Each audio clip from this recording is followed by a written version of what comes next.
Dans les évangiles, l'Église, c'est le groupe des disciples qui font vie commune avec Jésus, ont droit à un enseignement particulier, Marc 4, 33, 34, collabore à l'apostolat du Maître, Luc 10, 1.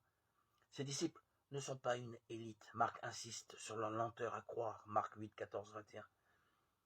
Jésus les éduque, peu à peu, aux mœurs de l'Évangile.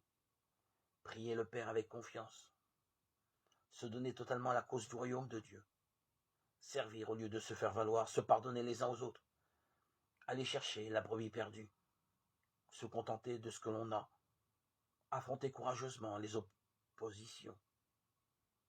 Parmi eux, Jésus choisit les 12. Jésus monte dans la montagne et il appelle ceux qu'il voulait. Il va à lui et il en établit 12 pour être avec lui, pour les envoyer prêcher avec pouvoir de chasser les démons. Il établit les 12. Pierre, c'est le surnom qu'il a donné à Simon, Jacques le fils de Zébédée et Jean le frère de Jacques. Et il leur donna le surnom de Boanerges, c'est-à-dire fils du tonnerre.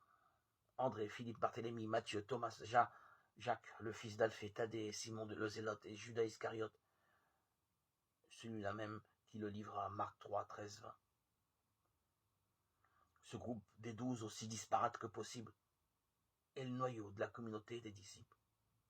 Le nouveau peuple de Dieu sera fondé sur le témoignage des 12, compagnons de Jésus depuis le commencement, témoins de sa résurrection. Ils sont envoyés par le Christ pour prêcher l'évangile à toutes les nations.